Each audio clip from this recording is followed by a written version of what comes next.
Welcome. We're on the red couch with Dr. Carla Stumpf Patton, a psychotherapist specializing in grief, loss, and trauma. As the founder of the American Foundation for Suicide Prevention Sarasota, Florida chapter, Carla has spent the past 20 years tirelessly dedicated to suicide prevention, education, and advocacy efforts.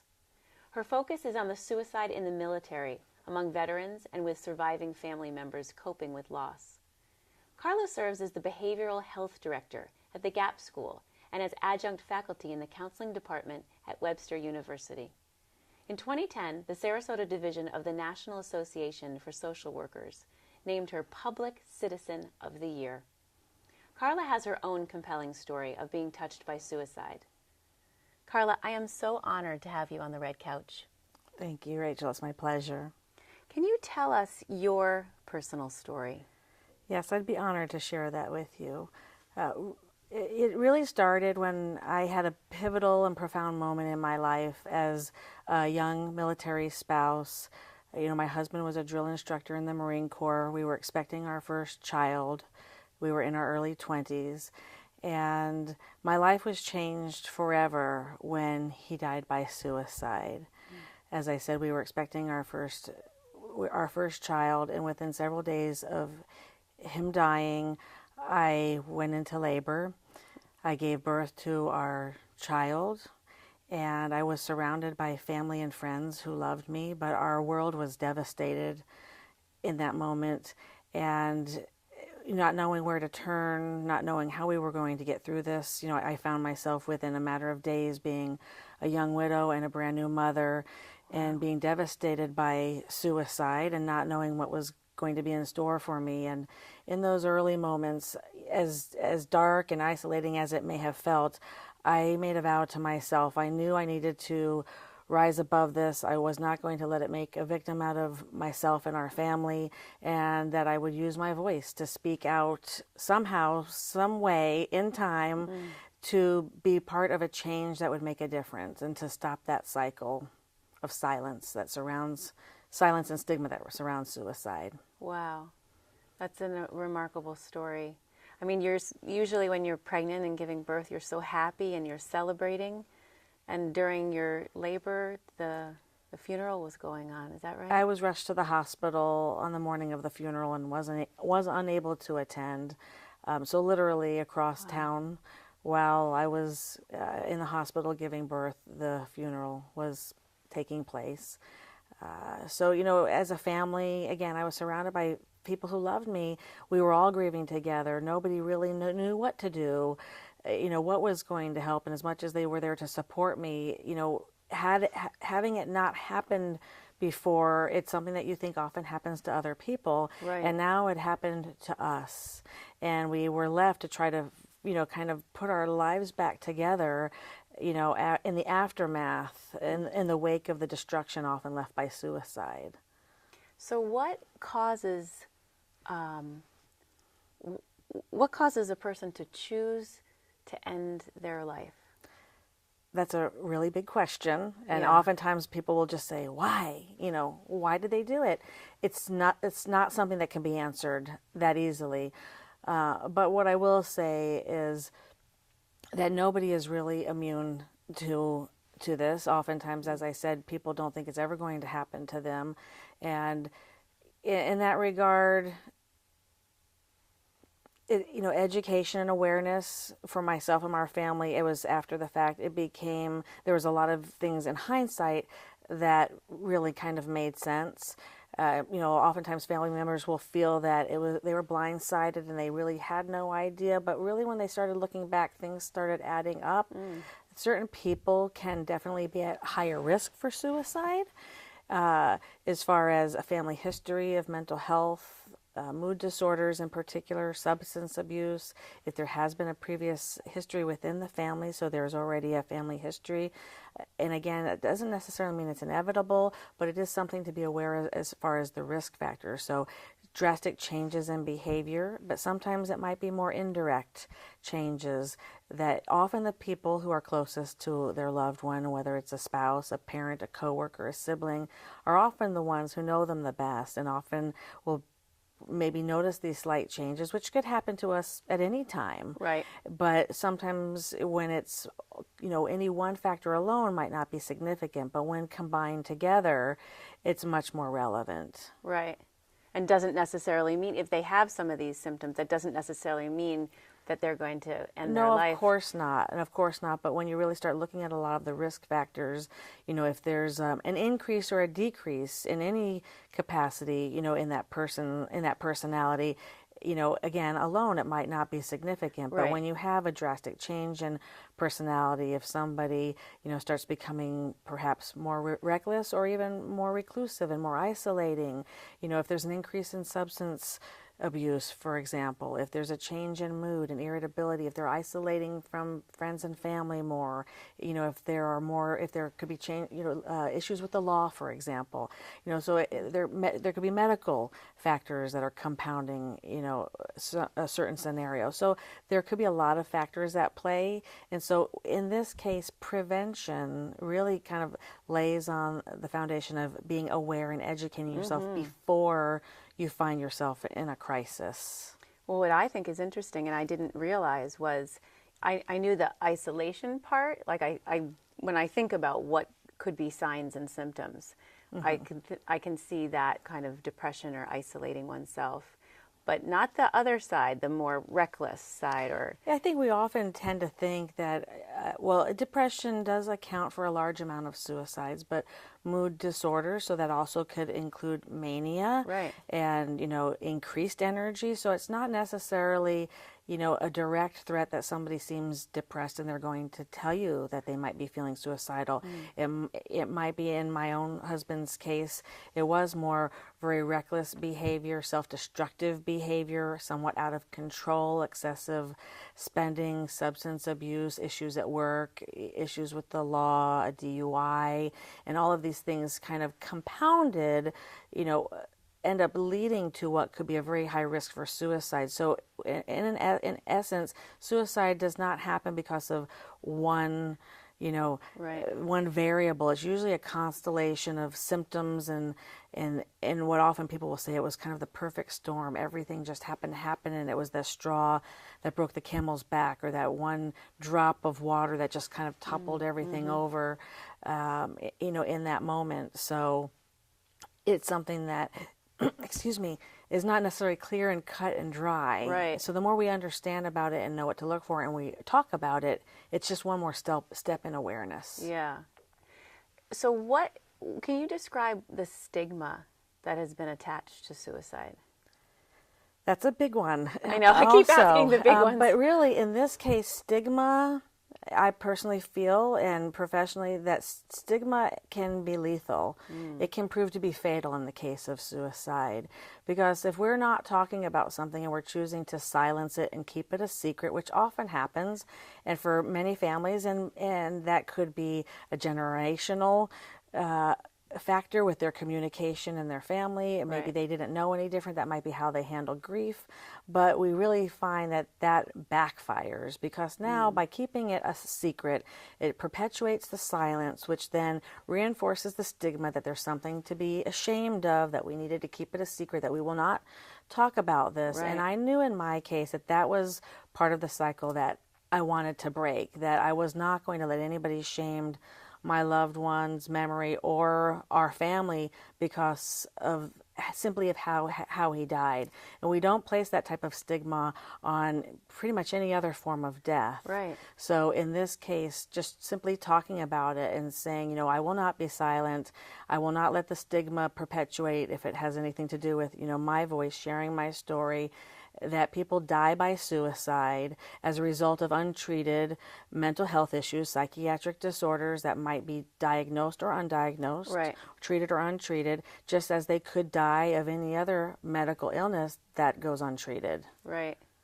And talking about it, no one used to talk about it at all, right? Certainly you didn't hear about it in a school setting. Do you now? It is changing. Yeah. I think, in the 20 years since my loss, I have seen that slowly change. Yeah. And I have to say that has really come from surviving family members, loved ones who refused to be silent, who said, if we could have talked about this before and we could have had prevention and education, we really could have possibly prevented this loss of life.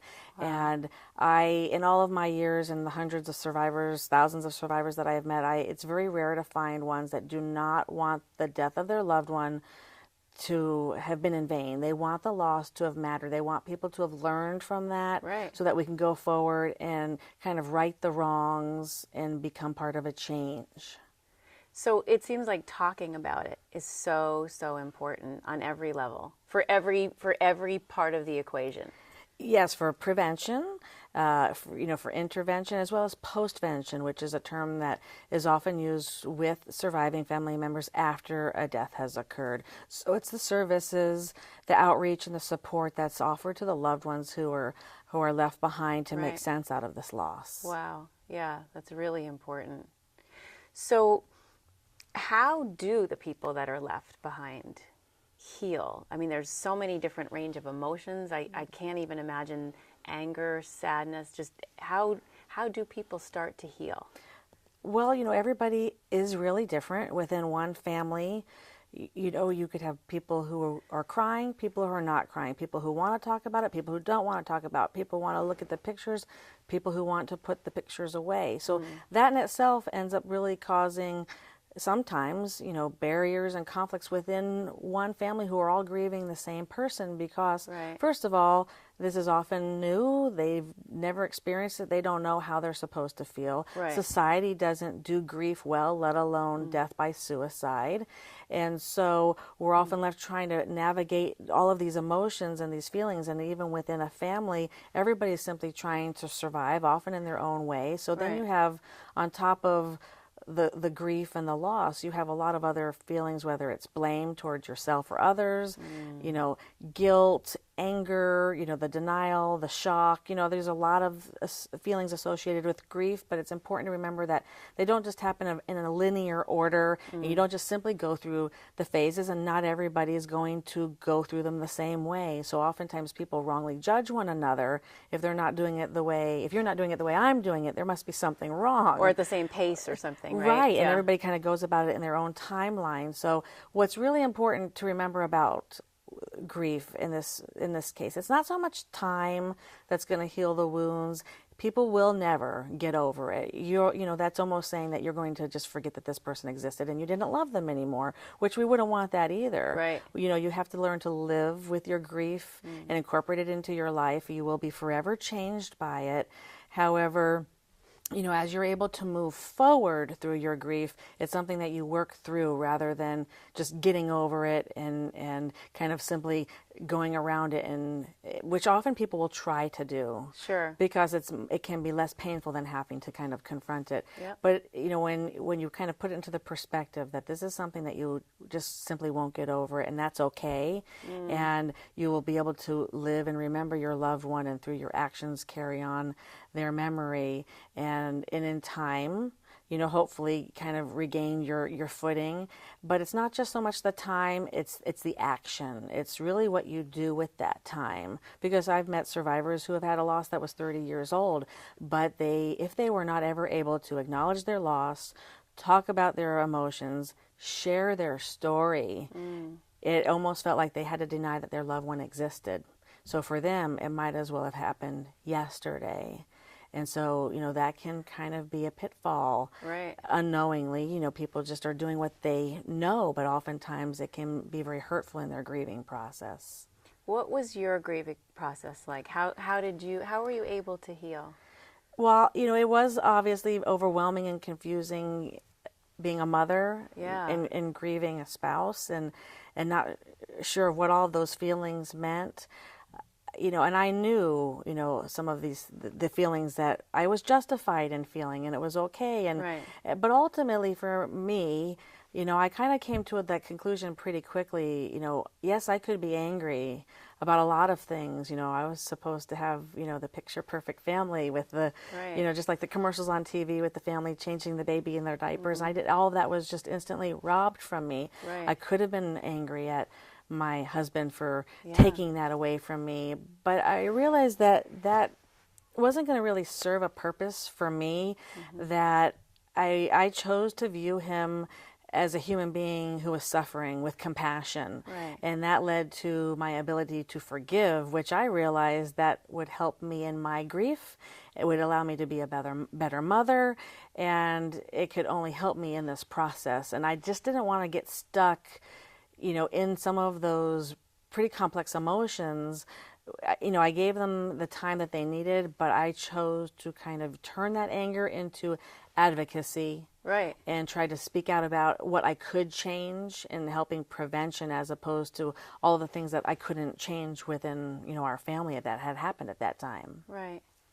How can people, like, you're a professional, but how can the average person be supportive of friends or family that maybe they know someone who had a loss by suicide? How can the other people that aren't trained be supportive to them? That's just such an important topic to bring up, because I can't tell you how many times with survivors, we often will say, our address book changes. All of the people that we thought were going to be there, where are they now? And sometimes, surprisingly, there are people who come in that, delightfully surprise us that they're there for us, because most people don't know what to say. Right. They're afraid of the word suicide. Right. They're afraid that, what if it happens to them? It hurts too much to think about. They don't know what to say. They're afraid that they might hurt you. They might possibly make it worse. So oftentimes they might not say anything. They might pull back. So the surviving family members and loved ones often feel then even more isolated and left alone and deserted. So that's even more loss now to deal with. And so sometimes it's actually something just as simple as saying, I will be here and I will listen. You're not going to have the answers. You're not going to have the words to fix any of this. Right. And everybody, pretty much, that's a given. Right. But by physically being present and saying, I will be here by your side for you to fall on, to lean on, to cry with, that you can share your story, even if they say nothing, just to be there on the receiving end, to hear, to let the family members talk about their loved one and share whatever they need to share, can be some of the most powerful things that somebody could do. I'm really happy that you said that, because I often feel, even no matter what kind of loss it is, if it's a death, that it's hard to know what to say, and then and then to not say anything or to retreat and not show up for the person is actually, like you said, then the family feels even more lost or more isolated. So I really appreciate that. And in some ways, it also kind of perpetuates to that stigma. Right. Had it been another type of loss, would they be here for me? Is it because my loved one died by suicide? Are they judging my loved one? And, it leaves people to question every element of their life, their relationship, their friendships, their faith. Everything that they knew before now instantly has changed in some way. So they're left to try to redefine everything and figure it out. And, it's the only thing worse than what they've already gone through is then having to try to do that alone and feeling, isolated and kind of left behind because of what's happened. Yeah. As a society, we often hear people say, if this happens, I'm going to kill myself. Or if such and such happens, I could just kill myself.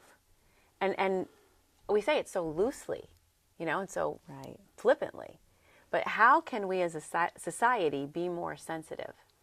Well, that's very true. Even in media, television, and radio, and just in passing, it's kind of our culture with the instant gratification and trying to cope with stress that people just tend to say things and maybe not really think about the meaning behind their words. Maybe they might do it, rather mindlessly.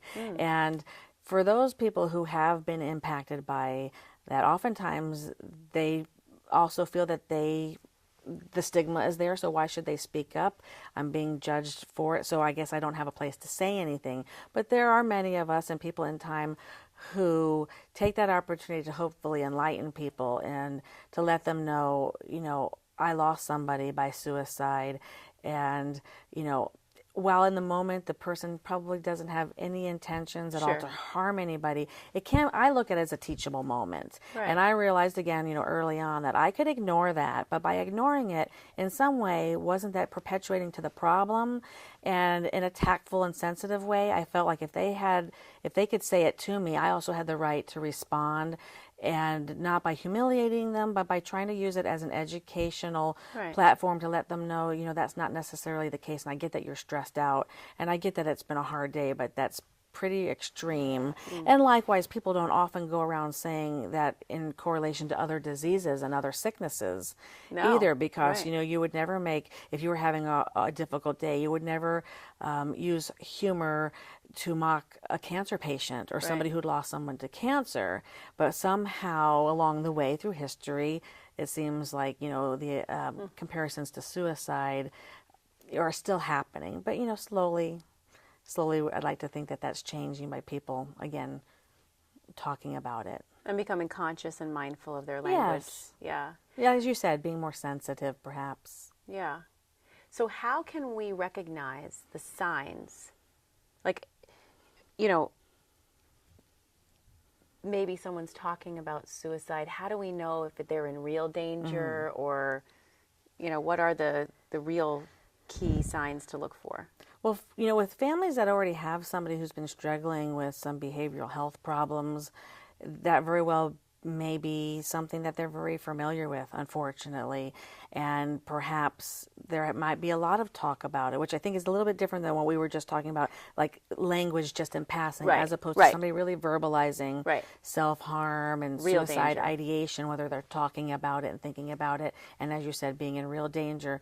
And, oftentimes people will have different reactions. Oh, they're just doing it for attention. They don't really mean it. And how do you know? Is this something that you're willing to take a gamble on? Because there might be people who are using that because they have no other way to how to communicate. In general, I would always say, always err on the side of caution, and even a threat about it should be taken seriously. It doesn't necessarily mean that that person needs to be hospitalized. They might be saying it in a very stressed moment, and maybe that moment they might feel that, but perhaps they are not completely intent on taking their life. Right. But it's definitely a platform to talk and to open up a dialogue if that hasn't happened before. So if somebody were to say, I'm just so stressed right now, I just feel like I could kill myself, and it's more in a serious situation, that would definitely be an opportunity to talk. And what happens most time, people are afraid to ask the question, have you had thoughts of suicide, or have you felt about harming yourself? Because they're afraid of what the answer is going to be. Right. Because what if somebody says yes? Okay, let's take that. Okay. What if someone does say yes? So what if they say yes? Again, if you're not, presuming you're a family member or a friend, this is outside of your scope. You're not a psychiatrist.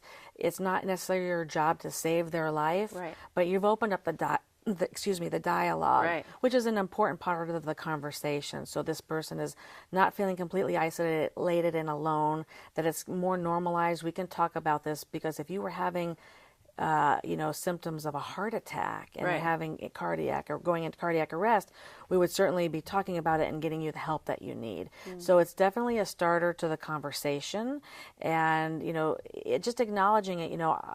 I don't necessarily know how we're going to fix this right now, but I'll be there with you.